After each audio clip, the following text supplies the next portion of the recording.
मुकेश सहनी को आपने एन वक्त पे धोखा दिया। चुनाव धीरज जी निश्चित रूप से लड़ेंगे, आरजेडी से विचार कर रहे हैं। आरजेडी से अच्छी बात मैं बता रहा हूँ। कोई डील हुई थी मिश्री जी? वो बात मैं बता रहा हूँ, डील। भारतीय जनता पार्टी पिछड़ों को उपेक्षा की दृष्टि से देखते हैं। पनोरमा ग्रुप, जो सोचता है वो करता है। नमस्कार, मेरा नाम धीरज शर्मा है और आप न्यूज हाट देख रहे हैं। बिहार में घमासान है, भाजपा को झटका लगे है। हमारे साथ मिश्री लाल यादव है। क्यों छोड़ा आपने पार्टी? यार देखिए भैया, सच्ची बात मैं बता रहा हूँ। अगर वीआईपी छोड़ने का पूरा पता लगाना है तो उस समय के प्रदेश अध्यक्ष संजय जायसवाल जी से संपर्क करिए, आपको पता चल जाए। नहीं, आप इधर देखिए, हमको बताइए कि क्या मामला था कि मुकेश सहनी को आपने एन वक्त पे धोखा दिया। आज बीजेपी से तो किसने दिया? आज भी मैं मुकेश सहनी का सम्मान करता हूँ, कल भी सम्मान करूंगा। लेकिन अगर वीआईपी क्यों छोड़ा गया, हम लोग वीआईपी में क्यों, वीआईपी से भारतीय जनता पार्टी में क्यों गए, इसको मतलब आपको उस समय का जो भारतीय जनता पार्टी का जो प्रदेश अध्यक्ष संजय जायसवाल थे, ठीक ढंग से वही बता पाएंगे। आप उनसे बात करिए, आपको पता चल जाएगा। जो मतलब वो कोई डील हुई थी मिश्री जी? वो बात मैं बता रहा हूँ, डील क्या होगा? अरे कौन डील करेगा? मैं बता रहा हूँ जो मतलब दुआरी आप इधर से उधर करते रहिएगा और डील का आरोप नहीं लगेगा। सवाल है कि इधर से उधर नहीं हुआ था। हाँ। मैं वीआईपी से ही चुनाव जीता था। ठीक है। और वीआईपी से चुनाव जीतने के बाद भारतीय जनता पार्टी में उनकी पार्टी शामिल हो गई थी।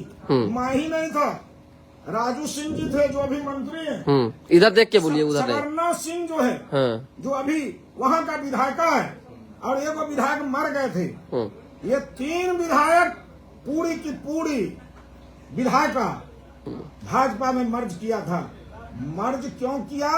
वो भी मेरे जैसे विधायकों के लिए एक अपमान जैसा कार्य ही था। नहीं, लेकिन एक धोखाधड़ी का जो ठप्पा लगा, लोगों को बताइएगा ना, क्योंकि अभी जो चर्चा चल रही है कि आप उसी गठबंधन में जा रहे हैं जहां मुकेश सहनी पहले से हैं। तो जो मलाल है सामने से देखेंगे, कैसे साबित करेंगे अपने आप को? मैं कहाँ जा रहा हूँ तो आपको नहीं बताए हैं।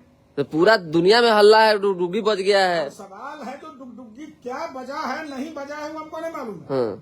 हम ये जानते हैं जो उसके उस प्रकरण की पूरी जानकारी, जो क्यों गया, कैसे गया, वो मतलब उस समय का जो नेतृत्व था वही बता सकता। अच्छा, भाजपा से आदेश का पालन किया। भाजपा ने जो है मिश्री लाल यादव से खुद को क्यों अलग किया? कोई आरोप लगे आपके ऊपर, पाक साफ करने के लिए अपने आप को? एक बात मैं बता देता हूँ, जो मैं 2022 में 2023 में बताए हैं, जो हमारे सम्मान पर ठेस पहुंचता था, अपमानित किया जाता था, इस संदर्भ में पिछड़ों का काम नहीं होता था, भ्रष्टाचार पर लगाम नहीं लगता था, ऐसे जो हम रियाम चीनी मिल बंद था केवटी के अंदर, केवटी में बाढ़ पोखरा का सौंदर्यीकरण नहीं था, डिग्री कॉलेज नहीं हो रहे थे, इन सारी बातों के लिए मैं नेतृत्व के सामने रखता था। उससे वो लोग उबे हुए थे और मुझे टॉर्चर करते थे। ऐसा तो नहीं कि अभी बीते दिन जिस तरह से आपको भी जेल हुआ, आपके बेटे को भी जेल हुआ, तो बीजेपी पाक साफ होने के लिए कि भाई हमारे ऊपर बेदाग का दाग न लगे, इसलिए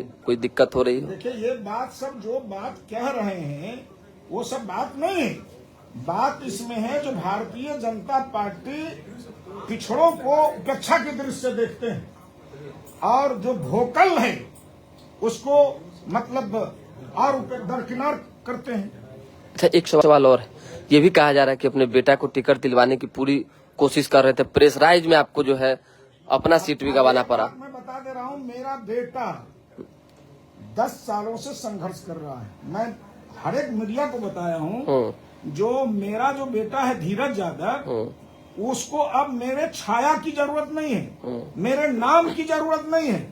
केवटी के अंदर इस कदर इन्होंने आंदोलन को खड़ा किया है, इस कदर संघर्ष किया है भ्रष्टाचार के खिलाफ, अफसरशाही के खिलाफ, गरीबों के इज्जत आबरू के सम्मान के लिए, ये अपने पैर पर वहाँ केवटी में खड़ा हो गया है। हर एक लोग इनको चाह रहा है जो हमारा एमएलए धीरज यादव हो, मेरे सिफारिश पर, मेरे नाम के सिफारिश पर, मेरे नाम के चलते लोग वहाँ इनको नहीं चाह रहे। अच्छा, ये भी एक आखिरी सवाल, ये भी कहा जाता है कि यादव का वोट तेजस्वी यादव के साथ लालू यादव के साथ इंटैक्ट है, फिर अलीनगर में मिश्री लाल यादव से बीजेपी को, एनडीए को क्या लॉस हो सकता है? अब एक चीज मैं बता रहा हूँ, ये क्यों लॉस हो रहा है बीजेपी को, वो तो मतलब बीजेपी जानेगा कि क्या लॉस है, प्रॉफिट है। हम तो जानते हैं जो अलीनगर के अंदर हम लोग इस काम को किए हैं जो आज तक एनडीए नहीं कर सका। आप चुनाव लड़ेंगे नहीं लड़ेंगे? अब एक बात मैं बता देता हूँ, चुनाव धीरज जी निश्चित रूप से लड़ेंगे। आरजेडी से विचार कर रहे हैं, आरजेडी से अब सवाल मैं बता रहा हूँ, जो पार्टी अभी महागठबंधन से जो मतलब वो चुनाव लड़ेंगे, उनसे पूछिए जो कौन पार्टी से चुनाव लड़ेंगे, वो कहाँ से चुनाव लड़ेंगे, उनसे पूछिए। वैसे अलीनगर से मैं विधायक हूँ और केवटी मेरी मातृभूमि है, मेरा घर है, तो मतलब कहाँ से ही चुनाव लड़ेंगे वही ना जानेंगे। चलिए, तो देखिए मिश्री लाल यादव ने स्पष्ट किया है कि वीआईपी छोड़कर भाजपा में क्यों आए थे और इसका विशेष जानकारी इसके लिए चाहिए तो संजय जायसवाल बताएंगे, जो कि वहां उस समय तत्कालीन प्रदेश अध्यक्ष थे। बात बीजेपी से इस्तीफा देने की रही तो कुछ नाराजगियां व्यक्त कर रहे हैं और अब जो है कहां जाएंगे ये कुछ ही दिनों में पता चल जाएगा। तो दोबारा भी जुड़ेंगे। फिलहाल अभी के लिए दें इजाजत, हमारे साथ बने रहें, देखते रहें न्यूज हाट।